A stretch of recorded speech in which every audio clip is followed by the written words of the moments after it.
यदि कुनै social service system कम्युनिटीले म सेल्फ म्यानेज गर्छु भन्छ भने उसलाई पो इम्पावर गर्नु पर्यो। तर अहिले समस्या कहाँनिर आयो भनेपछि म ग्यापमा भनौँला, तर यहाँ लिङ्क गर्नै पर्ने हुन्छ।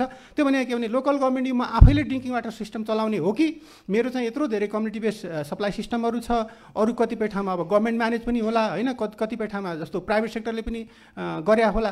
तर के भने मैले ड्रिङ्किङ वाटर सिस्टम चलाउने हो कि भन्ने अन्डरस्ट्यान्डिङ भएर गइरहेको छ। तर वास्तवमा नेपालको कन्स्टिट्युसन र तपाईँको के भने लोकल गभर्मेन्ट अपरेसन एक्टले चाहिँ लोकल गभर्मेन्टलाई सिस्टम चलाऊ भने होइन, सिस्टमलाई चाहिँ रेगुलेट गरेर फ्यासिलिटेट गरेर सपोर्ट गरेर भने हो। त्यसले गर्दा लोकल गभर्मेन्टप्रतिको हाम्रो दृष्टिकोण पनि अब यहाँ अलिअलि एप्रोच के आयो भने सबै लोकल गभर्मेन्टले गर्ने भन्ने लाइनमा त्यो होइन। वास्तवमा लले त्यो भनेको छैन। तपाईँ लोकल गभर्मेन्ट अपरेसन एक्ट एकदम राम्रो गरी एनालाइसिस गरेर हेर्नुभयो भने त्यो लाइनमा एक्ट छैन। एक्टले के भनेको छ भन्दा सिस्टमहरू सोसल सर्भिस सिस्टमहरूलाई लोकल गभर्मेन्टले फ्यासिलिटेट रेगुलेट र सपोर्ट गर्ने हो। त्यसले गर्दाखेरि अलिकता हाम्रो बुझाइमा डिफ्रेन्ट आएको हुनाले मैले के भनौँ भने अब पछि फेरि सेकेन्ड राउन्डमा थपौँला। मैले अहिले यति मात्रै भने अपर्च्युनिटीको हिसाबले कुरा गर्दा जेन्डर इक्विटी र सोसल जस्टिसको लागि कन्स्टिट्युसनमा इनफ प्रोभिजन छ र तर कन्स्टिट्युसनलाई सही किसिमले बुझौँ, रङ बुझ्नु भएन।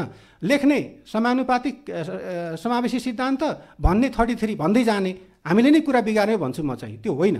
त्यो अपर्च्युनिटीलाई चाहिँ हामीले मिस इन्टरप्रिटेसन नगरौँ। लोकल गभर्मेन्टलाई जुन लले जे म्यान्डेट दिएको छ त्यो म्यान्डेटभन्दा बाहिर लोकल गभर्मेन्ट पनि जानु भएन। फेडरलिजम आयो, लोकल कम्युनिटी, हाम्रो त नेपालको त community based resource management system हो। खानेपानीमा अहिले महासङ्घको अध्यक्ष हुनुहुन्छ, कतिसम्म उहाँले भन्नु होला, अरू नेचुरल रिसोर्स सिस्टम पनि हाम्रो कम्युनिटी बेस्ड हो। हाम्रो चाहिँ प्राइभेटाइजेसन गर्ने, मार्केट एप्रोचमा जाने होइन, यो कन्सेप्ट चाहिँ नेपालको होइन। त्यसले गर्दाखेरि हाम्रो कस्टमरी प्र्याक्टिसहरू छ, ट्रेडिसनल नर्म्सहरू छन्, त्यसमा बेस भएर हाम्रो रिसोर्स म्यानेजमेन्ट सस्टेनेबल हुँदै आएको हो। तर अहिले हामीले त्यसलाई चाहिँ मार्केट बेस्ड एप्रोच अवलम्बन गरेर ब्रेक गर्दै जान खोजिरहेको छौँ भने त्यो हाम्रो लिगल सिस्टम, हाम्रो चाहिँ कस्टमरी र ट्रेडिसनल सिस्टमले त्यो कुरा मान्दैन। त्यसले गर्दा अलिकता त्यो लाइनमा जानुपर्छ भन्ने मैले यहाँहरूको बिचमा राख्दै बाँकी कुरा चाहिँ पछि सेकेन्ड राउन्डमा भनौँला। हस्, धन्यवाद। धन्यवाद सर। अब म डाक्टर रजित ओझाजीलाई इन्भाइट गर्न चाहन्छु र उहाँले खास गरेर त्यही क्वेसनमा र अघिको प्रेजेन्टेसनमा 3टा प्रेजेन्टेसनमा र पोलिसी र गाइडलाइनको पनि केही कमी कमजोरीहरू प्रस्तुत भएको छ। यसमा स्मल टाउन र डिपार्टमेन्टले पनि केही पोलिसी गाइडलाइनहरू पनि बनाएको जस्तो छ। यो पार्टमा पनि अलिकति जुन के छ ग्याप, रियालिटी के छ, त्यो बारेमा पनि अलि reflect. Thank you Ramdev sir, अपर्च्युनिटीको लागि जसले यहाँ प्यानल डिस्कसन गराउनु भएको छ उहाँहरूलाई पनि धन्यवाद। ओभरअल अघि लिगल एस्पेक्टबाट दिल सरले कुरा त उठाइसक्नु भएको छ। त्यसमा अहिलेको ओभरअल वाटर सप्लाई र स्यानिटेसन हाइजिनसँग रिलेटेड को क्रक्समा चाहिँ लोकल गभर्मेन्ट बसे जस्तो देखिन्छ। लोकल गभर्मेन्टको जुन एक्ट छ त्यसले, अपरेसनल एक्ट छ त्यसले क्रक्समा बसाएको जस्तो देखिन्छ। त्यो हुँदै गर्दाखेरि अगाडि जुन हाम्रो एक्सेसिबिलिटी मेन्टेन गर्नलाई चाहिँ जुन 45,000 भन्दा बढी चाहिँ यो खानेपानी उपभोक्ता समितिहरूको निर्माण भएको छ, 40,000को एराउन्डमा चाहिँ स्किमहरूको निर्माण भएको छ। त्यसमा अलिकति टिपिकल्ली चाहिँ टेक्निकल्ली एउटा प्रब्लम चाहिँ के देखिने रहेछ भने हामीसँग त्यो स्किमको साइज हुन्छ नि, त्यो साइज चाहिँ फ्रम एउटा धारा एउटा धारा टु केयुकेएलसम्मलाई स्किम मानेको स्थिति थियो पहिला होइन। त्यो भनेको साइज हेर्ने हो भने 2टा धारादेखि लाखौँको धारालाई पनि एउटै तरिकाको प्रोग्रामको बास्केटिङमा राखेर गर्दाखेरि चाहिँ थोरै यो फङ्सनालिटी र को प्रब्लमको चाहिँ चिरफार गर्नलाई चाहिँ गाह्रो भएको जस्तो देखिन्छ र त्यो राइटलाई चाहिँ हामीले पुर्याउनलाई गाह्रो भएको जस्तो देखिन्छ। त्यो हुँदाखेरि एक लेभलमा चाहिँ म्यानेजमेन्ट मोडलहरूमा चाहिँ थोरै डिस्कसन चाहिँ लोकल लेभलमा ल्याउनुपर्छ भन्ने चाहिँ हो। त्यो चाहिँ मार्केट एप्रोचमै जाने त्यो तरिकाको थिङ्किङ भन्दा पनि कम्तीमा सर्भिस प्रोभाइडरहरूको भनौँ न, वाटर युजर कमिटी लगायत खानेपानी संस्थान होला, त्यसपछि गएर बोर्डहरू होला, उहाँहरूको चाहिँ कम्तीमा केपिआईहरूको ट्र्याकिङ रेगुलेसन गर्ने जिम्मा चाहिँ लोकल गभर्मेन्टमा आउनुपर्छ भन्ने चाहिँ हो। त्यो चाहिँ लोकल गभर्नेन्सको एक्टको चाहिँ अलाइन भएर पनि आउँछ र तर त्यो हुँदै गर्दाखेरि अहिलेको च्यालेन्ज चाहिँ के हो भने लोकल गभर्मेन्टलाई सेन्टरमा राखेर हेर्दाखेरि उहाँहरूको क्यापेसिटी चाहिँ च्यालेन्ज हो। हामीले अहिले रियलाइज गरेको कुरा चाहिँ उहाँहरूको क्यापेसिटी हुन्छ त्यो चाहिँ च्यालेन्ज हो। अब यसलाई त्यो च्यालेन्जलाई ओभरकम गर्नको लागि चाहिँ हामीले के गर्यौँ भन्दाखेरि चाहिँ कम्तीमा ओभरअल लोकल गभर्मेन्टको वासको प्लानिङ प्रोसेसमा चाहिँ लोकल गभर्मेन्टलाई सघाउनुपर्छ भन्ने तरिकाले काम सुरु गर्यो। यो सुरु गर्दाखेरि थोरै 2-4वटा ठाउँमा अपर्च्युनिटीहरू पनि देख्यो। जस्तो भनौँ अहिले हामीले लिभिङ नो वान बिहाइन्डको पनि कुरा गरिरहेछौँ, तर त्यो सिस्टमको भ्यालु त मतलब यो अफोर्डेबिलिटीको कुरा, त्यो सिस्टमको चाहिँ अपरेसनल कस्ट त उठ्नुपर्ने होला। So how do we manage that भन्दाखेरि चाहिँ लोकल गभर्मेन्टलाई होल पिक्चरको चाहिँ आइडिया हुनु जरुरी देखिन्छ, सो द्याट मार्जिनलाइज कम्युनिटीहरू पनि एक्सेसबाट नहटुन्, तथा सिस्टमको फङ्सनालिटी र सस्टेनेबिलिटी पनि कायम गर्नलाई त्यो लेभलको फाइनेन्सिङ पनि त्यहाँनिर चाहिँ जेनेरेट होस्। त्यो गर्नको लागि डिफ्रेन्ट फाइनेन्सिङ मेकानिजमहरू रहेछ, हामीसँग भएको सोर्सहरू के छ भनेर हेरौँ। त्यसलाई हेर्दाखेरि चाहिँ पोलिसी केमा बनाउनुपर्छ भनेर हेर्दाखेरि चाहिँ जस्तो त्यो फाइनेन्सिङको सोर्सहरू हुनसक्ने भनेको एक लेभल भनेको उहाँहरूको ट्यारिफको थ्रुबाट उठाउन सक्ने देखियो, जसमा चाहिँ हामीले विशेष फोकस चाहिँ जसको चाहिँ एफोर्डेबिलिटी छैन त्यसलाई फोकस हुनुपर्ने देखियो। त्यो ट्यारिफमा लोड पर्ने बित्तिकै त्यसलाई ओभरकम गर्नलाई भनौँ न, सर्टेन कम्युनिटीलाई सब्सिडाइज गर्ने बित्तिकै त्यसलाई ओभरकम गर्ने भनेको त आइदर लोकल गभर्मेन्टको ट्याक्सबाट हुन्छ अथवा चाहिँ तपाईँको माथिबाट फेडरल प्रोभिन्सियल गभर्मेन्टको ट्रान्सफरबाट हुन्छ। त्यो दुईटाले पनि नपुग्ने स्थिति छ अहिलेको फाइनेन्सिङ हेर्दा चाहिँ। हामी राइटको कुरा गर्दै गर्दा एसडिजीको लोकलाइजेसन गर्दाखेरि त्यो फाइनेन्सिङले नपुग्ने स्थिति छ, र त्यो नहुँदाखेरि चाहिँ क्रस सब्सिडीको मेकानिजमबाट चाहिँ ट्रेड, सेयर, इक्विटी, बोन्ड जस्ता चिजहरू चाहिँ इनोभेटिभ कन्सेप्टहरू चाहिँ के गर्नलाई ल्याउँ भन्दाखेरि सो द्याट त्यो जुन अघिको कम्युनिटी छ नि त्यसको लागि एफोर्डेबिलिटी बनाउनलाई क्रस सब्सिडीको मेकानिजमबाट ल्याउनुपर्छ भन्ने कन्सेप्ट हो। टोटल्ली सिस्टमलाई नै प्राइभेटाइज गर्ने भन्दा पनि यो पनि लिभिङ नो वान बिहाइन्डको पर्सपेक्टिभबाट आउनुपर्छ भन्ने हो। मैले दिल सरकोमा थोरै कम्प्लिमेन्ट मात्रै गर्न खोजेको हो। त्यसको लागि चाहिने पोलिसीहरू चाहिँ जस्तो लोकल गभर्मेन्टले रेगुलेट गर्ने भयो, उहाँहरूको एक्ट, ल, बाइलहरूको कुराहरू आउने भयो, सस्टेनेबल फाइनेन्सिङको चाहिँ गाइडलाइनहरूको कुरा हुने होला, क्यापेसिटी बिल्डिङ र इन्स्टिट्युसनलाइजेसनसँग रिलेटेड गाइडलाइनहरू हुने होला। अघि हामीले इम्पावरमेन्टको कुरा गरेको थियौँ, कसरी इम्पावरमेन्ट गर्न सकिन्छ भन्ने गाइडलाइनहरूको कुरा होला। एक दुईवटा चिजहरू हामीले पहिले पनि प्र्याक्टिस गरिसकेका छौँ, जस्तो सब्सिडीको मोडलमा स्मल टाउनमा कस्ट रिकभरीकै मोडलमा भाव हो, तर त्यो सँगसँगै के गरियो भन्दाखेरि चाहिँ आउटपुट बेस्ड एडको रूपमा चाहिँ लिभिङ नो वान बिहाइन्डमा कन्सेप्टमा चाहिँ गऱ्यौँ नि त। कस्ट रिकभरीको मोडल भनेको एक किसिमको फरवर्ड लुकिङ मोडल थियो जुन चाहिँ मोर टुवर्ड्स प्राइभेटाइज जस्तो लाग्न सक्छ, तर त्यो गर्दाखेरि चाहिँ जुन अहिलेको मार्जिनलाइज कम्युनिटी जेन्डर बेस्ड सपोर्टको लागि चाहिँ आउटपुट बेस्ड एडको कन्सेप्ट ल्याइयो। त्यस्तो कन्सेप्टहरू चाहिँ सँगसँगै दुईवटा ह्यान्ड इन ह्यान्ड नगइकन चाहिँ युनिभर्सल एक्सेसको कुरा, युनिभर्सल अफोर्डेबिलिटीको कुरा चाहिँ कम्प्लिट हुँदैन। एज त्यो फाइनेन्सिङ ग्याप चाहिँ एकदमै ह्युज छ हाम्रो। अहिले हामीले गरिरहेको ग्यापको कुरा भनेको क्यापिटल इन्भेस्टमेन्टको लागि मात्रै हो। सुरुमा सिस्टम बनाउनलाई कति लाग्छ, त त्यो सिस्टम अपरेट गर्नलाई कति लाग्छ त होइन, मेन्टेनेन्स गर्नलाई कति लाग्छ, त्यसपछि गएर अपरेसनल कस्टको लागि कति लाग्छ, क्यापेसिटी बिल्डिङलाई कति लाग्छ, यो सबै जोडेर हामीले वास्ट प्लान बनायौँ। अहिलेको अपर्च्युनिटी भनेको त्यो लोकल गभर्मेन्टलाई के आइडिया छ भन्दाखेरि उहाँहरूलाई 10 वर्षसम्ममा अब चाहिँ क्यापिटल इन्भेस्टमेन्ट कति लाग्छ, मेन्टेनेन्स कति लाग्छ, त्यसपछि गएर अपरेसन कस्ट कति लाग्छ र क्यापेसिटी बिल्डिङमा निड कति लाग्छ, उहाँहरूलाई प्लम्बर कति लाग्छ, टुल्स कति लाग्छ, यो चिज थाहा हुने बित्तिकै प्राइभेटाइज भन्दा पनि यो एउटा सिम्बायोटिक रिलेसनसिप हो। प्राइभेट सेक्टर अटाउन सक्छ त्यहाँनिर त्यो युनिभर्सल एक्सेस हुँदै गर्दा भन्ने एक किसिमको सिम्बायोटिक रिलेसनसिप क्रिएट गर्नुपर्छ, सो द्याट यो access to water supply and sanitation, safely manage water supply and sanitation चाहिँ रियालिटीमा आओस् एसडिजी भित्रमा भन्ने लाग्छ मलाई। हस्, थ्याङ्क यू, धन्यवाद। म अब राजेन्द्र रियालजीलाई इन्भाइट गर्न चाहन्छु उहाँको आफ्नो एक्सपिरियन्सको लागि। हुन्छ, धेरै धन्यवाद छ रामदीप सर। वास्तवमा सबै आयोजकहरूप्रति हार्दिक आभार व्यक्त गर्छु।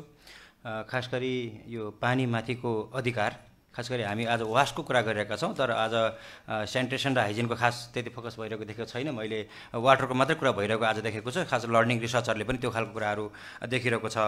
त्यसले गर्दा अघि दिल्ला सरले के राखिसक्नु भएको छ, प्रभुता मित्रले के राखिसक्नु भएको छ कि सन् 2010 जुलाई 28मा संयुक्त राष्ट्रसङ्घले खानेपानी र सरसफाइलाई मानवाधिकारको विषय हो भनेर घोषणा गरिसके पछाडिको सन्दर्भहरू अलिक बढी फोकस भएका छन् नेपालमा।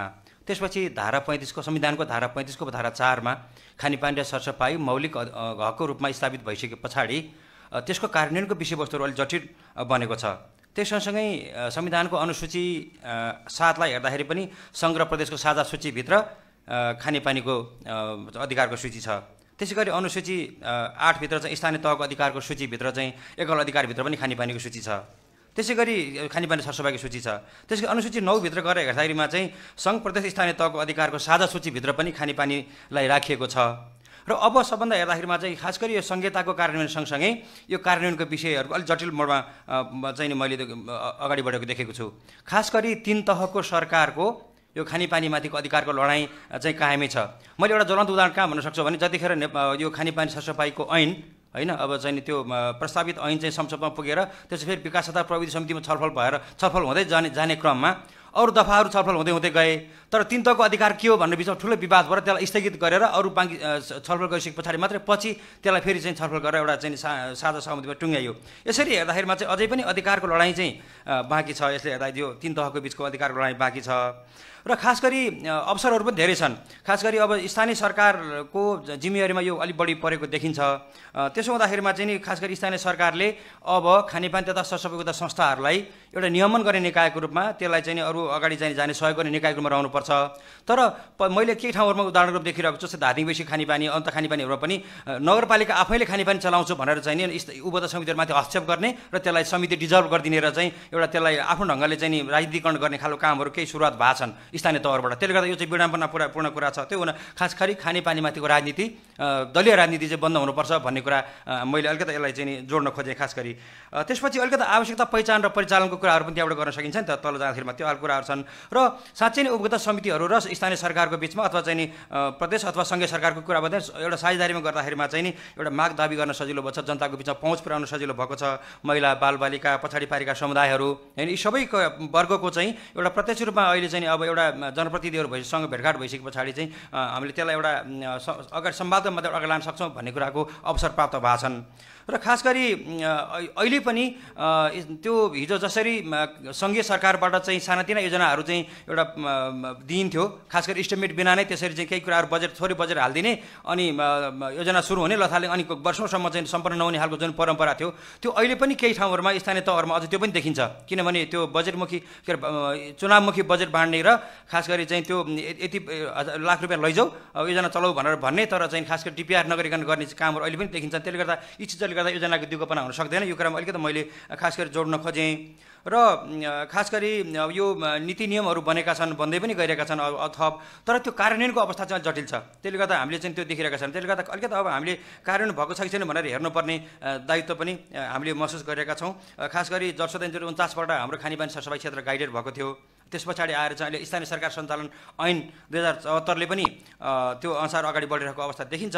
तर त्यसको आधारमा चाहिँ खास गरी स्थानीय तहले ऐन बनाउनु पर्ने नियमावली बनाउनु पर्ने त्यसको आधारमा कार्यविधिहरू बनाउनु पर्ने त्यो कुराहरू खासै हुन सकिरहेको छैन। एउटा सानो कार्यविधि मात्रै बनाएर अगाडि बढेको छ। त्यसले गर्दा भोलिको दिनहरूमा अझै लङ टर्म भिजनमा जान सक्ने कुराहरू चाहिँ अलिकति मैले त्यो खालको चाहिँ सम्भावनाहरूको अलिक ग्याप देखिरहेको छु। र खास गरी यो महिला दलित जनजाति पछाडि पारेका समुदायहरूलाई पनि कसरी मूलधारमा ल्याउने भन्ने कुराहरू चाहिँ अलिकता त्योलाई हामीले ध्यान दिनु जरुरी छ। खास गरी हिजो समावेशिताको कुरा गर्दा चाहिँ अघि सरले उठाउनु भएको छ अब 33% को कुरा चाहिँ एक खालको देखिन्छ तर त्यो सबै ठाउँमा कार्यान्वयन भएको अवस्था देखिँदैन। हिजोको अवस्थामा हेर्दाखेरिमा चाहिँ एउटा महिला राख्नुपर्छ भन्ने नाममा एउटा पदाधिकारी एउटा कोषाध्यक्षमा राखिदिने अनि सोझो महिला राख्ने त्यस पछाडि चाहिँ अनि अब हरिसापुले राम्रो हेर्न जान्दैन अनि के गर्ने भन्ने खालको कुराहरू हुन्थ्यो। अब बिस्तारै चाहिँ त्यसलाई हामीले अब पदाधिकारीभित्र पनि कम्तीमा 4 जना 5 जना पदाधिकारी छ भनेदेखि 2 जना महिला अनिवार्य हुनैपर्छ। त्यसपछि सदस्यहरू पनि त्यो अनुसार हुनुपर्छ 50-50 त्यहाँ महिला चाहिँ सहभागिता हुनुपर्छ अनि दलित अरू सबै समावेशी ढङ्गले अगाडि हुनुपर्छ भन्ने कुराहरू पनि हामीले अलिकति यसलाई चाहिँ उठाइरहेका छौँ। र खास गरी यो अधिकारमुखी अवधारणाबाट चाहिँ हाम्रो महासङ्घले यसलाई अगाडि बढाइरहेको छ। र खास गरी उपभोक्ता समितिहरू चाहिँ मा कि यो पहिलाको भन्दा अलिकति फरक ढङ्गबाट जानुपर्छ भनेर समितिलाई पनि अधिकार सँगसँगै हामीले कर्तव्यहरू सिकाइरहेका छौँ र सरकारले पनि अलिकति फरक ढङ्गले जानुपर्छ भनेर हामी मन्त्रालय विभाग लगायतका सबै निकायहरूसँग पनि अहिले एउटा चाहिँ नि संवादको माध्यमबाट अगाडि बढेको अवस्था छ। हुन्छ मैले अहिले यति चरणमा यिनै राखेँ। धन्यवाद। धन्यवाद। म देवी आचार्यजीलाई अनुरोध गर्न चाहन्छु यहाँ खास गरेर शारीरिक रूपमा अशक्त व्यक्तिहरूलाई जुन छ नि यो खानेपानी सरसफाइ र स्वच्छतामा पहुँच पुर्याउनको लागि कस्ता चुनौती यहाँहरूले देखिराख्नु भएको छ?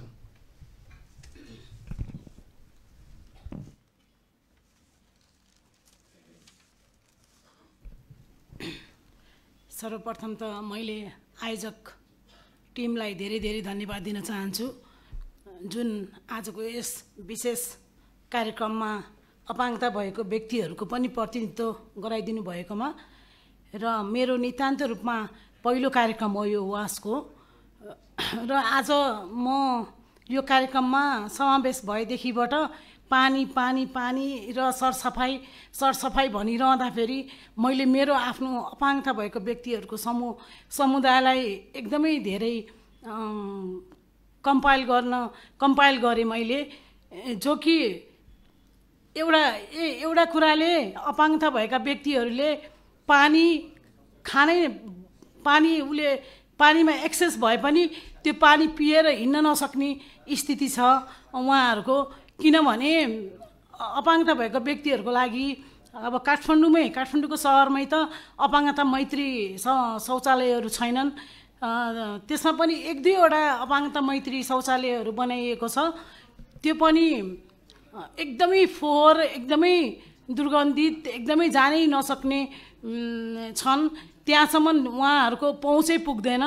त्यो कारणले गर्दा पनि अपाङ्गता भएको व्यक्तिहरू अब कहीँ बाहिर जस्तै अब स्कुल कलेज अथवा अफिस आफ्नो व्यापार बिजनेसमा कतै पब्लिक प्लेसहरूमा जानु पर्यो भने अगाडि दिनदेखि नै खानाहरू कम गर्ने, पानी कम गर्ने, त्यो एकदमै ठुलो समस्याको रूपमा छ। र आज पानी भनेर सुनिरहँदाखेरि मलाई एकदम धेरै हाम्रो समुदायलाई एकदमै धेरै मैले सम्झिराखेँ, किनकि यस्तो खालको फोरमहरूमा अपाङ्गता भएको व्यक्तिहरूलाई पनि इन्भल्भमेन्ट गराइदिनु भयो, उहाँहरूको प्रतिनिधित्व गराइदिनु भयो भने उहाँहरूको समस्याहरू उहाँ राख्न पाउनुहुन्छ हैन, र नीति नियमहरू बन्ने बेलामा, कुनै प्लानिङहरू बन्ने बेलामा सरकारी तथा गैर सरकारी सङ्घ संस्थाहरूले काम गर्न जुन डेभलपमेन्टका कामहरू गर्दाखेरि अपाङ्गता भएका व्यक्तिहरूलाई पनि सहभागिता गराउनु भयो भने उहाँहरूको मुद्दाहरू, उहाँहरूको समस्याहरूलाई सम्बोधन हुने थियो भन्ने लाग्छ मलाई। र अर्को कुरा, त्यो एउटा कुरा त पानी एकदम हजुरहरूलाई त भनौँ न एउटा सामान्य अरू व्यक्तिहरूलाई सहज लाग्छ होला पानी नखाइकन, भोलि हामी अगाडि दिनदेखि नै पानी नखाइकन भोलि हामी अफिस जान्छौँ, कलेज जान्छौँ, स्कुल जान्छौँ भन्नलाई। र त्यसले भोलि हामीले पानी निरन्तर रूपमा पानी नखाएर त्यसमा हामी युरिन स्टुलहरू हामीले आफ्नो टाइममा थ्रो आउट गर्न पाएनौँ भने त्यसले ल्याउने समस्याहरू कति जटिल छ अपाङ्गता भएको व्यक्तिलाई, त्यो फेस गरिराख्नु भएको छ। जुन किडनीको समस्याहरू हुन्छ, एउटा शारीरिक अपाङ्गता, त्यसमा पनि स्पाइनल कर्ड इन्जुरी भएका व्यक्तिहरू जसले जुन दिशा पिसाब थाहा हुँदैन उहाँले डाइपर लगाएर हिँड्नुपर्ने हुन्छ र 2-2 घन्टामा युरिनहरू थ्रो आउट गर्नुपर्ने हुन्छ। त्यो कारणले गर्दा नि उसले दिनभरि कलेज टाइम, स्कुल टाइमसम्म उसले पिसाब बाहिर निकाल्न पाएन, टोइलेट समयमा गर्न पाएन भने उसको किडनी ड्यामेज हुने, उसको बाउल ब्लाडरहरू ड्यामेज हुने कुराहरू एकदमै ठुलो समस्याको रूपमा छ त्यो। र त्यो एउटा कुरा भयो भने त्यो चुनौतीको रूपमा छ भने समस्या एकदमै धेरै छ। र अब समाधानको कुरा गर्ने हो भने अब जति पनि हाम्रो खानेपानी तथा सरसफाइ मन्त्रालयले पोलिसीहरूमा छ, हामीसँग कति धेरै नीति नियमहरू छ, त्यसमा अपाङ्गता भएका व्यक्तिहरू भनेर पनि राखिएको छ। र अपाङ्गता भएको व्यक्तिहरूलाई कसरी एक्सेस पुर्याउने त, खानेपानी सरसफाइमा कसरी एक्सेस पुर्याउन सकिन्छ भन्ने कुराहरूलाई स्पष्ट रूपमा गाइडलाइनहरू बनाएर उहाँहरूलाई साँच्चैकै एक्सेस पुर्याउने भित्रैबाट मन छ भने त्यसको गाइडलाइनहरू बनाएर त्यसलाई जुन नीति नियमहरूलाई कार्यान्वयनतिर ल्याउने, मोनिटरिङतिर लैजाने र मोनिटरिङ गरेर ल्याएका सुझावहरूलाई उहाँहरूले एकदमै छिटो सम्बोधन गरेर त्यसलाई पनि फेरि सम्बोधन गरेर त्यसलाई सल्ट आउट गर्न सकिन्छ भने अहिले बनिरहेका जुन अहिले तत्कालको रूपमा एकदमै ठुलो समस्या चाहिँ हाम्रो शौचालयको छ। सबभन्दा यो काठमाडौँमा पनि जुन जति पनि बनेका शौचालयहरू छन्, अपाङ्ग मैत्री शौचालय छन्, त्यसमा चाहिँ मापदण्ड अनुसार बनेको छैन हेर्ने, र त्यहाँ चाहिँ केही मापदण्ड अनुसार बनेका छन्, केही शौचालयहरू चाहिँ पूर्ण रूपमा मापदण्ड अनुसार बनेका छैनन्। र त्यहाँको सरसफाइको कुरालाई ध्यान दिने र त्यहाँको पानीहरू निरन्तर रूपमा पानीहरूको त्यहाँ व्यवस्था गरिदिने हो भने अपाङ्गता भएका व्यक्तिहरूले चाहिँ एकदमै एक्सेस पाउने थिए अहिले यो एकदम छिटो भन्ने लाग्छ मलाई। र अर्को कुरा, अरू अन्य शौचालयलाई पनि केही मोडिफिकेसन गरेर त्यसलाई अपाङ्गता मैत्री बनाउन सकिन्छ, ती कुराहरू भयो भने। र जुन हाम्रो आइएनजिओहरूले जति पनि खानेपानी सरसफाइमा लगानी गर्नुहुन्छ, त्यो लगानी गर्दाखेरि, प्लानिङ गर्दाखेरि अपाङ्गता भएको व्यक्तिहरूको प्रतिनिधित्व गराएर, सहभागिता गराएर प्लानिङ गरिदिनु भयो भने पक्कै पनि उहाँहरूलाई एक्सेस हुनेछ भन्ने लाग्छ। र अब अरू केही कुराहरू भयो भने अर्को नेक्स्ट राउन्डमा चाहिँ मैले राख्नेछु। अहिलेलाई यति नै, धन्यवाद। धन्यवाद। म अब कमल अधिकारीजीलाई रिक्वेस्ट गर्न चाहन्छु, यो अपर्च्युनिटी र खास गरेर सहरी विकास मन्त्रालयले पनि त्यहाँ काम गर्दै हुनुहुन्छ भने धेरै गाइडलाइनहरू पनि डेभलप गरेको छ, त्यो विषयमा अलिकति प्रकाश पारिदिनुहुन्न र राखिदिनुहुन्न। हस्, धन्यवाद सर। सबभन्दा पहिले यहाँहरूले इन्भिटेसन गर्नुभएकोमा धन्यवाद दिन चाहन्छु। अब यो जेसीको इस्यु हाम्रो एउटा कहावत छ, अचानकको पीर खुकुरीले बुझ्दैन भन्ने छ। यसबाट हाम्रो सृजित भएको हो। यो धरतीमुनिको आवाज माथि बस्नेले बुझ्दैन भन्ने सन्दर्भमा आएको हो। यति भनिरहँदाखेरि डेफिनेटली महिलाहरू पछाडि पर्नु भएको छ, पारिनु भएको छ, हाम्रो सोसियल स्ट्रक्चरमा सप्रेस्ड हुनुहुन्छ, त्यो स्थिति छ।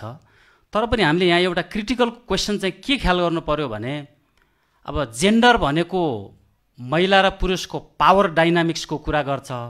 कतै फेरि हामी महिला महिला महिला भनेर त्यो महिलालाई एउटा घेटोइजेसन भन्ने टर्म छ कि हामी एन्थ्रोपोलोजीमा पढ्छौँ, टेरिटोराइज गर्ने र कम्पार्टमेन्टलाइज गरेर महिलालाई छुट्टै एउटा क्याटेगोरीको रूपमा मात्र हेरेर पुरुषहरूलाई आइसोलेसन गरेर हेर्दाखेरि फेरि त्यो इस्यु पेरिफेरलाइज गरेर महिलाको केन्द्रित मात्र भएर महिलाको बिजनेस मात्रै हो भनेर कतै नहराओस्।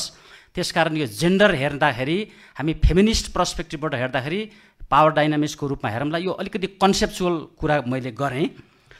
अब मैले पहिले कन्सेप्चुअल कुरा गर्छु, पोलिसी कुरा गर्छु, त्यसपछि रिसर्चको कुरा म फोकस गरौँला। सबभन्दा पहिले हामी चाहिँ राइट भनेका छौँ। राइट, भोइस र चोइस तीनटा टर्म छन् फ्रिक्वेन्टली युज हुने। राइट चाहिँ हामी पोलिसीबाट, कन्स्टिट्युसनबाट इस्ट्याब्लिस हुने कुरो हो। हामी बडा रिच छौँ यो देशमा। भोइस भनेको क्यापासिटीसँग सम्बन्धित हो। अब क्यापासिटी फेरि कस्तो छ भन्दाखेरि हामीले विकास गरिदिने भनेर ठेक्का ल्याए जस्तो गर्छौँ। उहाँहरूको भित्रको इनर्मस इनर्जीलाई एक्सप्लोर गर्ने भन्दा पनि उहाँहरू केही पनि जान्नुहुन्न, ब्लाइन्ड हुनुहुन्छ। हामीले चाहिँ बाहिरको एक्सटर्नल एनर्जी फिडब्याक दिएर इम्पावर गर्ने मान्छे, उहाँभित्रको एनर्जीलाई हामीले चाहिँ रिकग्नाइज गर्न नसकेको जस्तो लाग्छ। र चोइस भनेको, अपर्च्युनिटी भनेको स्टेट र सप्लाई साइडबाट दिने कुरा हुन्। त्यसमा फ्यासिलिटीका कुरा हुन्छ। अहिले भन्नुभयो नि पिपल विथ डिसेबिलिटीका कुराहरू हाम्रो म्यामले पनि कुरा उठाउनु भयो। यी तीनटा कुराहरू पोलिसी लेभलको कुरा हुन्। ग्याप कहाँनिर देख्छु भन्दाखेरि भोइस र चोइसमा ग्याप छ। Policy is fine, no problem at all. र यसको निम्ति मैले एउटा फर्मुलाबद्ध गरेको छु। पोलिसी चाहियो, एडभोकेसी चाहियो, रिसर्च चाहियो, अपरेसन चाहियो। यसलाई मैले यसो सम्झिनलाई आरओएपी रोप भनेको छु। रोप भनेको डोरी, डोरीले सबैलाई बाँध्छ है। अब यसमा अघि हाम्रो डाक्टर नवराज खतिवडाले उठाउनु भएको कुरो, सुबोध सरको कुरा पनि जोड्ने मन लाग्यो। अब हामीले चाहिँ यो इन्क्लुजनको कुरा गर्दाखेरि यो प्राइभेट सेक्टर एक्सक्लुडेड छ। हेर्नुहोस्, वास सेक्टरमा इन्क्लुजन गरेको त प्राइभेट सेक्टरको कुरा, युनिभर्सिटीका कुरा गर्नु पर्यो। हामी यो वास सेक्टरमा काम गर्ने गभर्मेन्ट र नन गभर्मेन्टमा एजेन्सीको मात्रै इन्क्लुजन छ। त्यो प्राइभेट सेक्टर, युनिभर्सिटी पनि एक्सक्लुडेड भएको जस्तो लाग्छ। त्यसकारण institutional inclusion, not only women, man, community मात्रै भन्ने हो भने अलिकति माथिबाटै हामी इन्क्लुजनको एजेन्डाहरू उठाउनुपर्छ जस्तो लाग्छ मलाई। अब हामी रिसर्च गर्छौँ, डेभलपमेन्ट गर्छौँ, दुःखको कुरो गाउँमा पनि इलाइट क्याप्चर छ। त्यो भित्र गइसकेपछि इलाइट क्याप्चर भयो भने बडा डेन्जर हुन्छ। हेर्नुहोस्, त्यो भित्रतिर त्यो माथिबाट हालेको पानी जरासम्म पुग्दै पाउँदैन, माथि सतहबाट खाइदिइहाल्छ। इलाइट क्याप्चरको कुरालाई डेटा ल्याउँदाखेरि, रिसर्च गर्दाखेरि त्यसलाई पनि हामीले बडो सिन्सियरली हेर्नु पर्ला जस्तो लाग्छ। यहाँहरूले रिसर्च गर्दाखेरि कुन मोडबाट गर्नुभयो, एउटा इम्पोर्टेन्ट कुरा। अनि हामी डेभलपमेन्ट, यो अघि क्लाइमेट चेन्ज पनि जोड्नु भएको छ। अब चाहिँ हामी इकोलोजिकल फेमिनिजम भन्ने एउटा कन्सेप्चुअल प्याराडाइम आएको छ यो फेमिनिस्ट थटमा। इन्भाइरोमेन्ट र वुमेनहरूलाई प्यारलल रूपमा हेर्दाखेरि जसरी वुमेनहरू चाहिँ हाम्रो सोसियल स्ट्रक्चरमा एक्सप्लोइटेड हुनुहुन्छ, इन्भाइरोमेन्ट पनि म्यासिभ यो चाहिँ कमर्सियलाइजेसनको मोडमा त्यो पनि एक्सप्लोइटेड छ। त्यसकारण यी दुईटालाई थ्योरिटिकल फ्रेममा हालेर हेर्नुपर्छ। अनि हामी हेर्दाखेरि सामान्य पोलिसीको कुरा मात्रै नगरेर अलिकति रिसर्चको कुरा, नेपाल सरकारको पोलिसी बनाउँदाखेरि हाम्रो पोलिसीमा पनि डिपार्चर हुनु पर्यो। इकोलोजिकल फेमिनिस्ट पर्सपेक्टिभमा पनि हामी हेर्न जानुपर्छ जस्तो मलाई लाग्छ। अनि अर्को इम्पोर्टेन्ट कुरो, हामी क्यापासिटी भनिरहेछौँ। एउटा साह्रै बुझ्नुपर्ने कुरा है, यहाँनिर चारवटा कुरा मैले ख्याल गरेको छु। यो नलेज भन्ने कुरो ज्ञान चाहिन्छ, दिने हो, पक्कै पनि ग्याप छ होइन। नलेजले स्किल पनि डिमान्ड गर्छ। साइकल चलाउने नलेज भएर के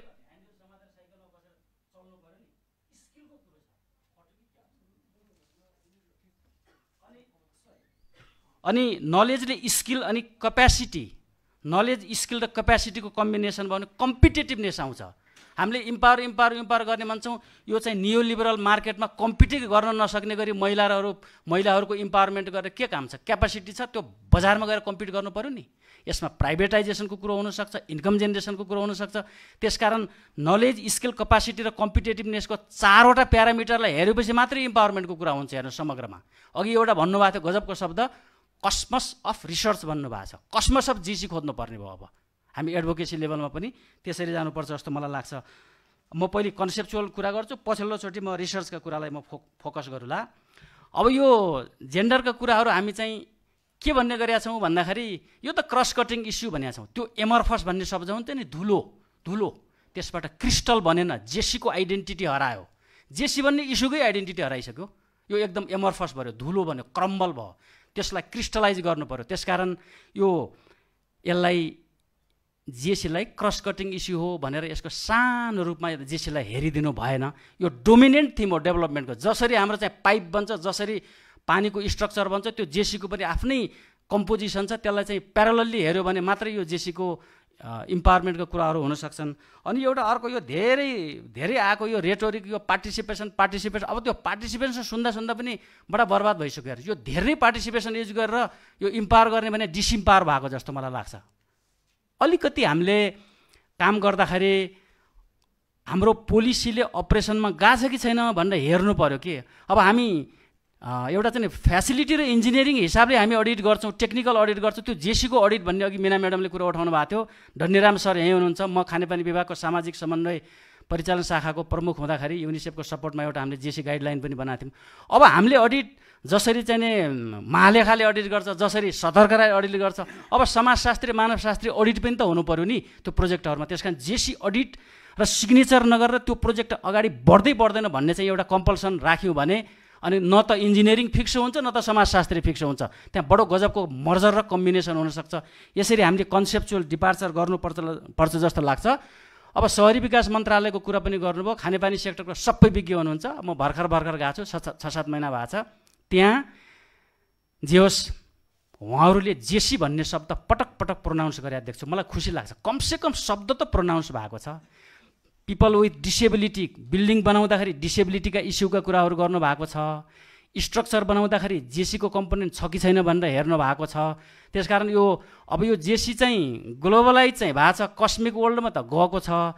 तर हाम्रो अपरेसनल लेभलमा ठुल्ठुला कुरा गर्छौँ, साना कुरा नगरेर बिग्रेको जस्तो मलाई लाग्छ। पोलिसी छ, एक्सनमा लग्दाखेरि हामीले अलिकति हाम्रो हिजोको चिन्तनभन्दा फरक पार्नुपर्छ। यो 33%को कुरो मलाई पनि बोल्ने मन लाग्यो। कुनै जमानामा कुनै कालखण्डमा 33% राख्यौँ, त्यो बेलाको समय त्यस्तै थियो। यो 33% के बदल्नै नसक्ने हो त? यो हामीले उहिले राजा पालामा लालमोहर भन्थ्यौँ, यो हुन त अहिले पनि लालमोहर। यो 33 भने के हो? रेटोरिक अफ 33 के हो? 33-50 हुन सक्दैन, 33-70 हुन सक्दैन। यो के भने हो यो 33? त्यस कारण we have to rethink about 33 also, 33%। त्यस कारण यो पोलिसीमा डिपार्चर ल्याउनु पऱ्यो, एक्सनमा राख्नु पऱ्यो। अब जे काम गर्छौँ जेसीको अडिट गरेर जेसी अब इन्टिग्रेसन भन्छौँ, जेसी इन्टिग्रेसन भएको छैन कसरी थाहा पाउने? अघि भन्नुभएको थियो नि डाक्टर साहबले, यो पेपरको खेती। अब त्यो शब्द चाहिँ मैले उहाँको शब्द हो, मेरो शब्द होइन। पेपरको खेती भनेर भनिराख्दा मलाई के सम्झना आयो भने हामीले विकास गरेको जेसी फ्रेन्डली छ कि छैन, जेसी रेस्पोन्सिभ छ कि छैन, बजेट छ कि छैन, सबै हेऱ्यौँ भने बल्ल यो जेसीको मुद्दा आउँछन्। नभएदेखि हामीले we will be continuously beating the drum in the name of JC. Thank you very much. म नेक्स्ट सेकेन्ड राउन्डमा म कुरा गर्ला। हस् सर, थ्याङ्क यू। म त्यो डाक्टर टिस्टा परसाईजीलाई रिक्वेस्ट गर्न चाहन्छु र उहाँले खास गरेर यो हाम्रो अपर्च्युनिटी सँगसँग अब यहाँ एउटा युवा सेक्टरमा रिसर्चर पनि हुनुहुन्छ, साइको सोसल एस्पेक्ट के परिरहेछ स्कार्स वाटरको कारणले पनि, त्यसमा पनि यसले हाइलाइट गरिदिनुहुन्छ कि भनेर अनुरोध गर्न चाहन्छु। धन्यवाद रामदीप सर। आयोजकहरूलाई पनि धेरै धेरै धन्यवाद अवसर दिनुभएकोमा। हुन त महिला एक ठान चाहियो भनेर अस्ति फेसबुकमा मैले एउटा देखेको थिएँ।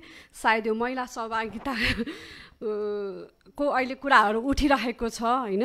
अनि एउटा अर्को कुरा मलाई जोड्न के चाहेको भन्दाखेरि मैले अहिलेसम्म पुराणहरू कहिले पनि सुनेको छुइनँ, तर म लुगा सुकाइराखेको बेलामा मैले त्यो पुराण चाहिँ मेरो कानमा घन्क्यो। के भन्नुभयो त भन्दाखेरि पुराण वाचकले उपदेश दिनलाई एकदमै सजिलो हुन्छ, तर त्यसलाई पालन गर्न एकदमै गाह्रो हुन्छ भन्ने कुरा उहाँले गर्नुभयो। त्यसले मलाई जहिले पनि घन्किरहन्छ क्या मेरो कानमा। हामी कति सल्लाह सुझावहरू दिन्छौँ तर त्यो लागु हुन्छ कि हुँदैन एउटा कुरा होइन। अब रिसर्चको एस्पेक्टमा महिलाको एस्पेक्टमा हेर्दाखेरि हामी कति कुन ठाउँमा छौँ, कुन स्तरमा छौँ भन्ने कुराहरू क्लियर के हुन्छ त भन्दाखेरि हामी कुनै पनि अनुसन्धान बिना नै काम सुरु गर्छौँ, त्यसले गर्दाखेरि हामीहरू फेलियर हुन्छौँ। र अब हामी जहिले पनि जुन पनि कार्यक्रमहरू गर्दाखेरि सक्सेसका मात्र कुरा गर्छौँ क्या, सफलताका कुरा गर्छौँ, तर त्यसमा कति दुःखहरू छन् होला होइन अगाडि बढ्नको लागि। अब हामी पानीकै कुरा गरौँ। म पानीमै काम गर्ने महिला वैज्ञानिक, तर मैले नै घरमा पानी म्यानेज गर्न सकेको छुइनँ भनेपछि म एउटा काठमाडौँमा जन्मेको हुर्केको होइन इन्भाइरोमेन्टल इन्जिनियरिङमा पानी प्रशोधनमै पिएचडी गरेको महिलाले त पानीमा दुःख पाइरहेको छ भने एउटा ग्रामीण क्षेत्रमा जुन ठाउँमा चाहिँ पानीको लागि चाहिँ हरेक कति घन्टा चाहिँ आफ्नो टाइम समर्पण गर्नुपर्छ, जसले गर्दा उसले आफ्नो प्रोडक्टिभ समय चाहिँ दिन सकेको छैन, परिवारको लागि दिन सकेको छैन। यो कुरा आजभन्दा 20 वर्ष अगाडि जब म अर्ली क्यारियर भर्खर विद्यार्थी काल मास्टर्स सकाउँदा पनि यही कुरा उठिरहेको थियो। अब म 20 वर्ष पार गरेर एउटा यो प्यानलको उसमा चाहिँ लेभलमा आएर बोल्ने हुँदा पनि यही स्थितिमा छौँ। हामी कहाँ चुकेका छौँ त अब होइन। यदि हामीले यो सबै कुरा समावेशीहरूलाई अवसर दिने हो भने होइन, जस्तै कुनै पनि किसिमको अवसर दिनुभयो भने पानीको सेफ वाटर चाहिँ हामीले पहुँचमा पुग्छौँ। अहिले हामी एक धारा एक नीति भन्छौँ होइन, सबैको घरमा धारा छ, धारा मात्र भएर के गर्ने, धाराको लागि कति खर्च हुन्छ धारा एउटा घरमा राख्नलाई। यदि पानी आएन भने ल पानी नै आयो होइन, धारामा आएको पानी कतिको शुद्ध छ त त्यो हामीलाई थाहा छ। म भर्खरै 2 महिना अगाडि गोर्खा जिल्लाको सिरान्चोक गाउँपालिकामा चाहिँ गएको थिएँ।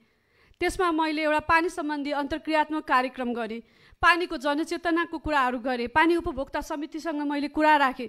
तर त्यो पानी उपभोक्ता समितिमा छलफल गर्न आउनुहुने सबै पुरुषहरू हुनुहुन्थ्यो। अनि मैले भनेको कुरालाई उहाँले अलि उडाउनु पनि भयो। मैले भने पानी धारामा आउने पानी म एज अ अनुसन्धान कर्मीको हिसाबले, एज अ माइक्रोबायोलोजिस्टको हिसाबले के भने हामीले खाइरहेका पानी चाहिँ स्वच्छ छैनन् है, त्यसमा कीटाणुहरू छन् भन्दाखेरि हामी पानी उमालेर खानुपर्छ भन्दाखेरि उहाँले के भन्नुभयो, तपाईँले यस्तो कुरा गर्नुभयो जहाँ पानी चाहिँ हामी खोलाबाटै डाइरेक्ट खाइरहेका छौँ भन्नुभयो होइन। भने मतलब हामी अहिले कुन स्थितिमा छौँ भन्ने कुरा चाहिँ एकदमै जरुरी छ जस्तो मलाई लाग्छ। र अहिले गणेश शाह सरले एकदमै ठुलो कुरा राख्नु भएको छ। हामीले जतिसुकै सोसियल इस्युजहरू राख्छौँ त्यसको लागि हरेक कुराको लागि अनुसन्धान गरेर होइन, जस्तै भनौँ न पानीकै सरहरूले योजनाहरू बनाउनुहुन्छ, इन्जिनियर्सहरूले चाहिँ गर्नुहुन्छ, तर हामीले वाटरमा कतिको रिसर्च गरेका छौँ त होइन। जस्तै हामीले प्रब्लम्सहरू देखेका छौँ, आर्सेनिक देखेको छ पानीमा, थाहा छ हामीलाई। 2001मा चाहिँ ब्ल्याङ्केट टेस्टिङ भनेर पुरै DWSSले चाहिँ गरे, हाम्रो सरहरू हुनुहुन्छ होइन। तर त्यसको सल्युसन निकाल्नेतर्फ त अहिलेसम्म हामी लागेका छैनौँ क्या। कुनै पनि रिसर्च लेभलमा चाहिँ कसरी काम गर्ने र त्यसलाई चाहिँ पुरै ल्याब टु ल्यान्ड होइन लाने भन्नेतिर अझै पनि हामी के त भन्दाखेरि ब्याच स्केलमै काम गरिरहेका छौँ। हस्, धन्यवाद है। फेरि पनि उ गरौँला, किनभने धेरै कुराहरू छन्। यी मुद्दाहरू कहिले पनि छलफल गरेरै टुङ्गाउन भन्दा पनि यसको चाहिँ धेरै नै लामो समयसम्म हामी अनवरत रूपमा लागिरह्यो भने चाहिँ कुनै दिन सल्युसन पनि आउला। हस्, थ्याङ्क यू। फेरि बोलौँला। हस्, धन्यवाद डाक्टर टिस्टाजी।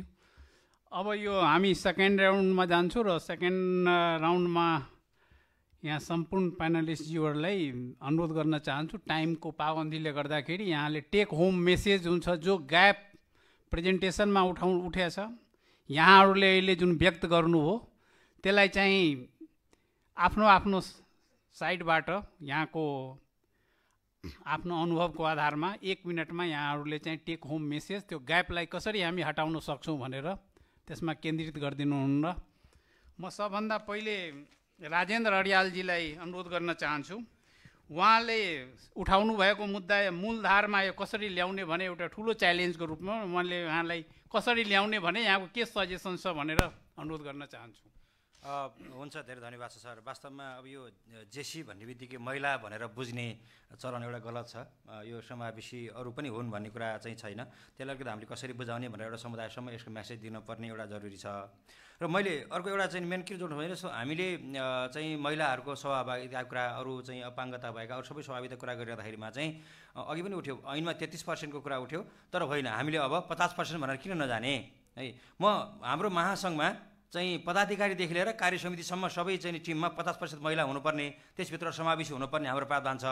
तर उपभोक्ता समितिमा चाहिँ सरकारको उसमा 33% भनेको हुनाले त्यो हामीलाई 50% यहाँ तान्नको लागि गाह्रो भइरहेको छ। त्यसले गर्दा अब बन्ने सरकारको नीतिमा पनि खानेपानी मन्त्रालय र विभागले पनि कम्तीमा अब उपभोक्ता समितिमा पदाधिकारीमा पनि 50%, कार्य समितिमा पनि सदस्यहरू 50% हुने गरी बाध्यकारी परिस्थिति निर्माण गर्यो भनेदेखि त्यहाँ महिला सक्षम नभए पनि उनीहरूलाई चाहिँ भोलि त्यो समितिमा ल्याएर चाहिँ राखिरहँदाखेरिमा उसले बिस्तारै तालिमहरू लिन्छ, अरू कुरा गर्दै काम गर्दै जान्छ, सिक्दै जान्छ र उसले एउटा सक्षम बनेर भोलि नेतृत्व गर्न सक्ने अवस्थामा बन्छ। त्यसले गर्दाखेरि हामीले अब 33% होइन 50% राख्नुपर्छ भनेर रवि सर मार्फत यो चाहिँ मन्त्रालयमा जाओस् र यो विभागसम्म जाओस् भन्ने कुरा मैले एउटा कुरा चाहिँ यो अनुरोध गर्न खोजेँ। दोस्रो कुरा चाहिँ हामी अब जेसी कुरा गरिरहेको छौँ, यहाँ सबै सेक्टरका मान्छेहरू पनि छौँ।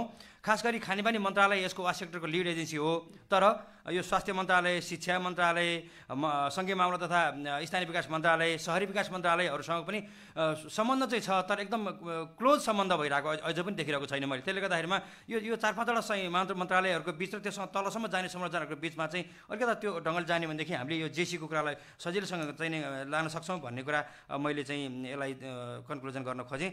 र खास गरी बनेका नीतिहरूको एकचोटि नीतिहरू त्यो कार्यान्वयन भएको छैन भनेर चाहिँ अडिट गरेर चाहिँ त्यसलाई नीति कार्यान्वयन पनि जानु पर्यो र थप नीतिहरू बनाउँदै अगाडि जाने कुरा भयो भनेदेखि हामीले खोजेको जेसीको हामीले चाहिँ गर्न फुलफिल गर्न सक्छौँ। हस्, धन्यवाद। धन्यवाद।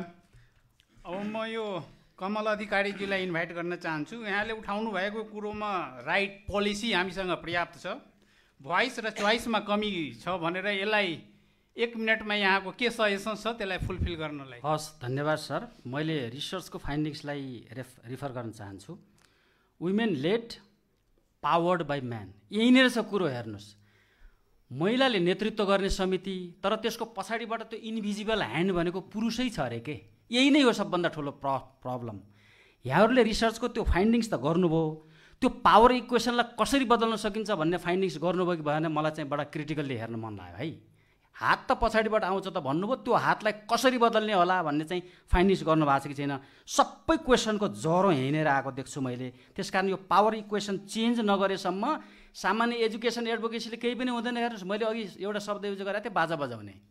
सामान्य एजुकेसनले हुँदैन, structural transformation, gender transformative approach भनेको स्ट्रक्चरल ट्रान्सफर्मेसन नगरेर हुनेवाला छैन। एउटा इम्पोर्टेन्ट कुरो। र दोस्रो कुरो एउटा साह्रै महत्त्वपूर्ण के छ भने त्यहाँ एउटा एजेन्सी भन्ने शब्द उठाउनु भएको थियो। जबसम्म मान्छेको त्यो कलेक्टिभ कन्सियसनेस, मैले पावरलाई रेसिस्ट पनि गर्न सक्छु, मैले पावरलाई एक्सेप्ट गरेर अगाडि पनि बढ्न सक्छु भन्ने फिलिङ अफ एजेन्सी हुन्छ नि, भित्रको सचेतना र संवेदना जागृत नभएसम्म, यो एउटा चाहिँ क्रिटिकल मास तयार नभएसम्म केही पनि हुनेवाला छैन। अर्को इम्पोर्टेन्ट पाटो के छ भने अहिले हामीले चाहिँ यो सङ्घीयता लगाइसकेपछि स्थानीय, अब खानेपानी भनेको यो जेसी सब स्थानीयतिरको हो भन्ने एउटा यो फेडरलमा हामी काम गर्नेहरूको एउटा गलत मनसुबा के छ भन्दाखेरि यो जेसी फेसी भनेका चाहिँ तलतिरको हुन्, ठुल्ठुला चाहिँ स्ट्रक्चर चाहिँ माथितिरको हो भने it is the false assumption है। यही एजम्सनबाट चेन्ज गर्नुपर्छ। जेसी भनेको एभ्रिवेयर हो, जहाँ मान्छे छ त्यहाँ जेसी छ। Where there is human being there is JC issue एउटा यो। अनि स्थानीय सरकारको क्यापासिटी बिल्डिङ गर्ने कुराहरू स्थानीय सरकारलाई यो इस्युसँग सेन्सिटाइज, किनभने अहिले बाटोघाटोमा मस्त छ, बाटोघाटै छैन। अब हामीले देख्ने अब त्यही हो, बाटोघाटै देख्छौँ, जेसी त कहाँ देख्छौँ। त्यो जेसीलाई त भित्रबाट लेन्स लगाएर हेर्नुपर्छ है। स्थानीय सरकारको क्यापासिटी बिल्डिङ गर्ने, केन्द्र सरकारले नीति बनाइदिने, यो बिचको यो हाम्रो प्रोभिन्सियल गभर्मेन्ट यो बिचको सरकारको चाहिँ होरिजेन्टल र भर्टिकल लिङ्केजका कुराहरू, क्यापासिटीका कुराहरू गर्ने कुरा हो। त्यस कारण यो ग्लोबल र लोकल लिङ्केजमा धरतीमा भएको आवाजको र डेटाको आधारमा प्लानिङ भएन, जेन्डर डिसेग्रिगेटेड डेटा भएन भने ठ्याक्कै महिला र पुरुष मात्रै छुट्याएका डेटा आउँछन्, तर रजिस्टरको डेटामा त्यो पक्कै पनि छैन वास प्लानमा। यो एउटा होमोजिनियस कन्सेप्टबाट गएर खतम भएकै त्यही हो। त्यो कम्युनिटीभित्र पनि महिला पुरुषमा पनि कस्तो छ, महिला कस्तो छ, डिसेबिलिटीको इस्युहरू के छ, by caste, by ethnicity, by economy, सबै त्यसको कम्पार्टमेन्ट लगाएर पुरा चाहिँ त्यसको एमआरआई गर्नुपर्छ। डेटाको एमआरआई गर्न सक्यौँ भनेपछि त्यो एभिडेन्स बेस्ड प्लानिङ हुन्छ। अब यति भयो भने धेरै ठुला कुरा गर्न, धेरै कुरा गरिसक्यौँ यो देशमा, साना कुरा गर्न बाँकी छ। Let's start from little things. Thank you very much sir, मैले यति देखेको। Thank you. मैले डाक्टर रजित ओझाजीलाई यहाँको जुन देख्नु भएको ग्याप जुन प्रस्तुत गर्नुभएछ त्यसमा 1 मिनटमा त्यो ग्याप हटाउनलाई के सजेसन छ यहाँको?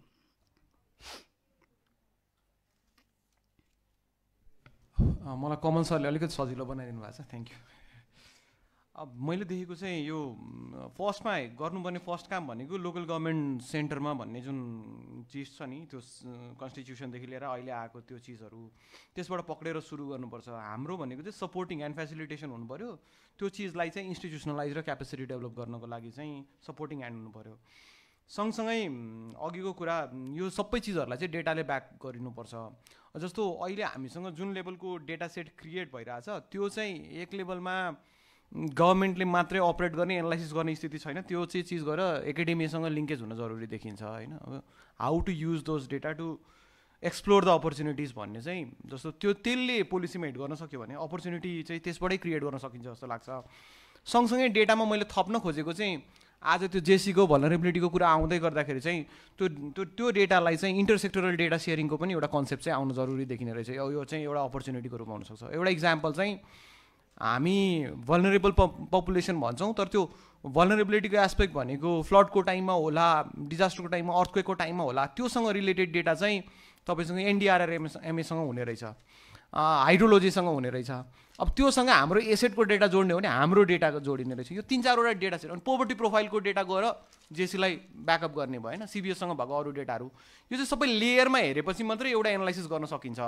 एउटा सेक्टरको डेटा हेर्दाखेरि चाहिँ हामी फुल पिक्चर हेरिरहेको हुँदैनौँ। त्यो हुँदाखेरि चाहिँ एउटा इन्टरसेक्टरल डेटा सेयरिङ चाहिँ एकदमै इम्पोर्टेन्ट हुन्छ जस्तो लाग्छ। हस्, थ्याङ्क यू। हस्, थ्याङ्क यू। अब म डाक्टर टिस्टा प्रसाईजीलाई यो रिसर्चर र हाम्रो इम्प्लिमेन्टिङ एजेन्सीको बिचमा एउटा चाहिँ कोअर्डिनेसन र कोलेबोरेसनको अभाव देखिन्छ। अब यहाँहरूले रिसर्च भनौँ न यसमा एकाडेमिक इन्स्टिट्युसनमा भएकोलाई यो दुईटाको ग्यापलाई हामी कसरी हटाउन सकिन्छ? सर, अब यो खास भन्यो भने यो कुनै पनि ठुलो गाह्रो कुरा पनि होइन, तर हामी जहिले पनि भन्छौँ कोलाबोरेसन, कोअर्डिनेसन, कोअपरेसन भनेर होइन, तर हामी त्यसमा चुकिरहेका छौँ। हामीले कति ठाउँमा काम गर्नलाई एमओयूहरू पनि गरेका पनि छौँ, तर त्यसलाई इम्प्लिमेन्ट गर्नलाई चाहिँ हामी सकिरहेका छैनौँ। त्यहाँ धेरै कारणहरू छन्, धेरै प्रब्लमहरू छन्। अब त्यो प्रब्लमलाई चाहिँ हामीले सल्युसनतिर लाग्नुपर्ने हुन्छ मलाई लाग्छ होइन। अब जस्तै सस्टेनेबिलिटी डेभलपमेन्ट गोलको मा चाहिँ हामी गोल नम्बर 6 मा पुग्नलाई चाहिँ जम्मा 8 वर्ष छ होइन, clean water and sanitation for all. त्यसले चाहिँ केमा पोइन्ट आउट गर्छ त भन्दाखेरि 5वटा 5P, peace, planet, prosperity, people and partnership भनेपछि हामी यसैलाई नै जोड दिउँ न सर। पार्टनरसिप हामी चाहिँ पब्लिक इन्स्टिट्युट र प्राइभेट पार्टनरसिप, त्यस्तै गरेर पब्लिक टु रिसर्च एकाडेमियाहरू। जस्तै अब म Nepal academy of science and टेक्नोलोजीमा एज अ रिसर्चरको रूपमा काम गरेको छु भने हामीसँग त युनिभर्सिटीका विद्यार्थीहरू आएर रिसर्च गर्छन्। ती रिसर्चलाई चाहिँ हामी इम्प्लिमेन्ट गर्नलाई चाहिँ खानेपानीमा लान्छौँ। ती कुरालाई लागू गर्नको लागि चाहिँ होइन पब्लिक प्राइभेट पार्टनरसिपमा चाहिँ हामी जान सक्छौँ। त्यहाँ धेरै कुराहरू छ। र अनि लास्टमा अब आउने त के त भन्दाखेरि ग्राउन्ड लेभलमै पुग्दाखेरि के त भन्दाखेरि हामीले गरेका रिसर्चहरू, हामीले गरेका कामहरूलाई चाहिँ हामीले कुनै समुदायलाई चाहिँ एउटा हस्तान्तरण गरेर ओनरसिप दिनुपर्छ। जब आफ्नोत्व भन्ने हुन्छ होइन, त्यसपछि बल्ल ऊ चाहिँ एकाउन्टेबल हुन्छ, रेस्पोन्सिबल हुन्छ र त्यसले गर्दा उसलाई चाहिँ के त भन्दाखेरि काम गर्नलाई मोटिभेट हुन्छ। र ती गरिरहेका काम गर्ने जो समूह छ त्यसलाई चाहिँ राज्यले पनि रिकगनाइज गर्नुपर्छ, अवार्ड गर्नुपर्छ होइन। भन्दै मैले एउटा कुरा चाहिँ के राख्न चाहन्छु त भन्दाखेरि हामीले पार्टनरसिपलाई मा अगाडि बढ्नको लागि चाहिँ हामीले रेगुलर मिटिङहरू गर्ने, रेगुलर प्रोग्रामहरू गर्ने र त्यहाँ हरेक वर्गको मान्छेहरूलाई हामीले समावेश गर्ने। आज मैले धेरै मिटिङमा म भाग लिएँ, तर मेरो फर्स्ट टाइम चाहिँ एज अ म्यामसँग म बस्न पाएँ, एउटै प्यानलमा छलफल हुन पाएँ।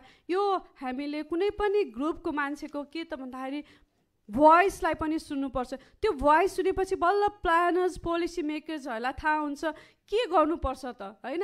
टोयलेटको समस्या त मलाई थाहा छैन, मैले रेज गर्न सक्दिनँ नि त्यो भोइस। मैले त मेरो आफ्नो समस्या कुरा गर्छु। म के भन्छु त एज अ रिसर्चर भने हामीले अनुसन्धान गर्नुपर्छ अनि अनुसन्धानबाट सल्युसन निकाल्नुपर्छ, त्यो मेरो बिजनेस हो, होइन? त्यस्तै गरेर हामी सबै समावेश गर्नुपर्छ।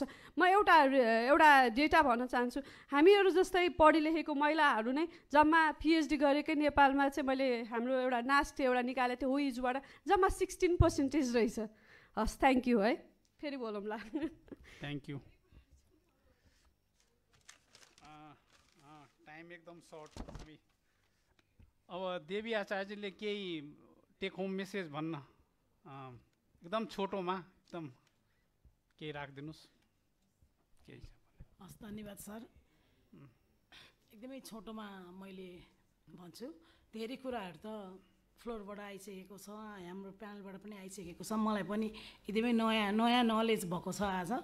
र हाम्रो जुन हाम्रो समस्या छ नि, जुन खानेपानी तथा सरसफाइमा, त्यो कुरालाई चाहिँ सम्बोधन गर्नको लागि सबभन्दा पहिला त हामीसँग एउटा अपाङ्गता भएका व्यक्तिहरूको लागि भौतिक संरचना तथा सञ्चार सेवा निर्देशिका भनेर 2069 हामीसँग गाइडलाइन छ। त्यो गाइडलाइनलाई जति पनि काम गर्ने सङ्घ संस्थाले फलो गरिदिएर काम गरिदिनु भयो भने अपाङ्गता भएका व्यक्तिहरूको एक्सेस पुग्दछ भन्न चाहन्छु मैले।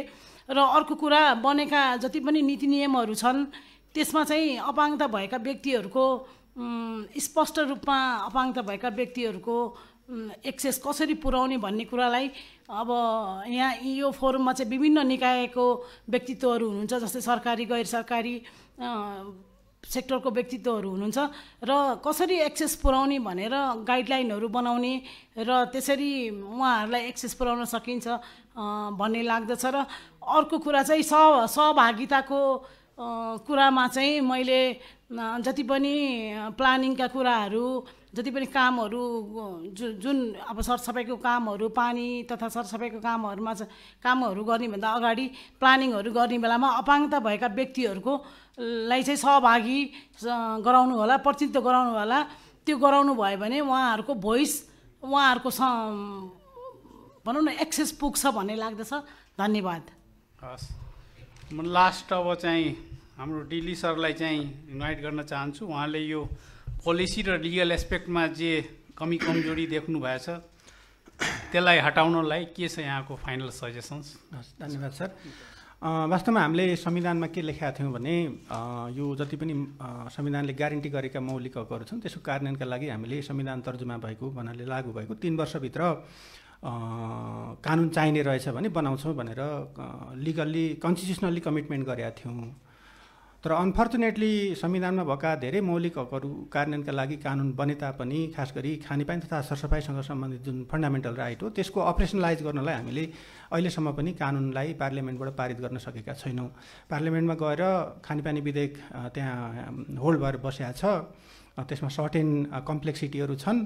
पहिलो कुरा त त्यो चाहिँ अब पार्लियामेन्टको सिचुएसन यस्तो छ, अब कति छिटो पारित हुन्छ भन्न सकिने सिनारियो रहेन, सिचुएसन रहेन। त्यसले गर्दा अलिकता यो रिसर्च एडभोकेसी गर्ने अर्गनाइजेसनहरूले अलिकता अर्गनाइज्ड भोइस सँगै बनाएर त्यो पार्लियामेन्टमा अहिले डिस्कसनमा भइरहेको विचाराधीन रहेको विधेयकलाई अझै पनि इम्प्रुभ गर्ने ठाउँहरू छ होइन, विभिन्न लेभलमा।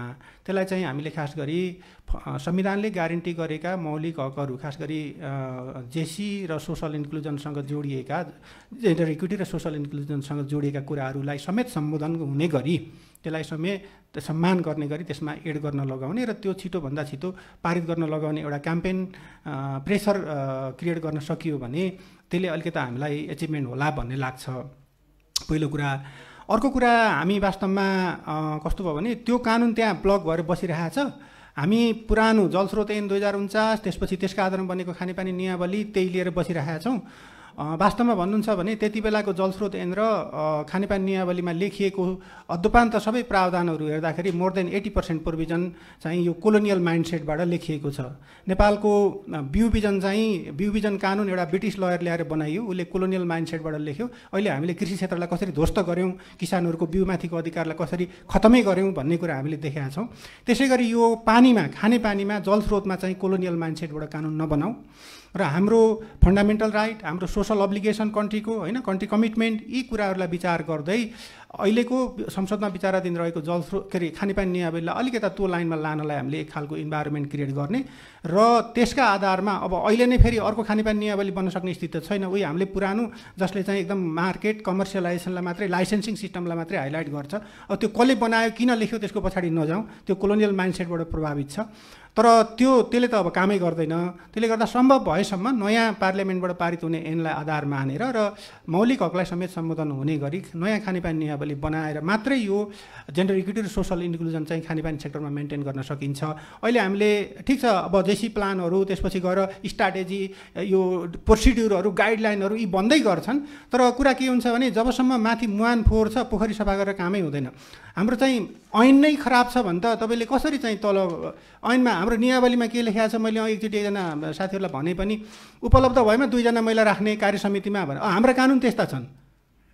अब हामी यहाँ ठुल्ठुला कुरा गरिरहेको छौँ, हाम्रो कानुनमा के लेखेको छ भन्दाखेरि सिँचाइमा, खानेपानीमा उपलब्ध भएमा 2 जना महिला राख्ने अरे कार्य समितिमा। त्यस्तो पनि कहीँ कानुन हुन्छ? महिला उपलब्ध नहुने पनि ठाउँ हुन्छ? ल तपाईँ गएर पढ्नुहोस्, ऐन नियमावली पल्टाएर हेर्नुहोस्, त्यही लेखेको छ। अब यो त अति भयो नि, हदभन्दा बढी भयो। त्यसले गर्दाखेरि हुनु चाहिँ के पर्यो भने पहिलो कुरा सिभिल सोसाइटी अथवा अरू रिसर्चरहरूको पनि जोइन्ट क्याम्पेन चल्नु पऱ्यो पार्लियामेन्टबाट त्यो ऐन। तर फेरि एउटा कुरा ख्याल गरौँ है, कानुन बरु नबनोस् तर कालो कानुन चाहिँ नबनोस् है। कानुन नबन्दा बरु केही बिग्रिँदैन, तर कालो कानुन बन्यो भने बिग्रिन्छ कुरा। त्यसलाई चाहिँ अलिकता जस्टिस मेन्टेन हुने खालको कानुन बन्नलाई हामीले प्रेसर क्रिएट गर्नु जरुरी छ। र त्यसपछि अनि अब अलिकता पुराना कानुनहरूलाई फालेर फन्डामेन्टल राइट र सोसल जस्टिस रिफ्लेक्सन हुने गरी खानेपानी नियमावली बनाउने। त्यसैमा लेखौँ न, यो जेसी अडिट गर्ने, मेन स्ट्रिमिङ गर्ने, इन्टिग्रेसन गर्ने, क्रस कटिङ केही पनि नबनाउँ। कार्य समितिमा कम्तीमा 50% महिला, सामाजिक समावेशीकरण आदि इत्यादि सुनिश्चित हुनेछ भनेर नियमावलीमा लेखेपछि त सकिहाल्यो नि। अहिले हामीले प्लानमा लेखेका छौँ, प्लानमा लेखेका कुरा तपाईँ कोर्टमा जानु भने कोर्टले इन्टरटेन गर्दैन। संविधान र ऐन नियमावली लेखा मात्रै कुरा भएन, भायोलेट भयो भनेर कोर्टमा जान पाइने हो। तपाईँको प्लानमा, तपाईँ वास प्लानमा 100 वटा कुरा लेख्नुहोस्, त्यो अदालतले चाहिँ त्यसलाई रिकगनाइज गर्दैन। त्यसले गर्दाखेरि लेख्ने ठाउँमा लेखौँ, अरू ठाउँ सपोर्टिभ इन्भाइरोमेन्टको रूपमा लेखौँ। हस्, धन्यवाद। धन्यवाद सम्पूर्ण प्यानलिस्ट सर, म्याडम सबैलाई चाहिँ धन्यवाद दिन चाहन्छु।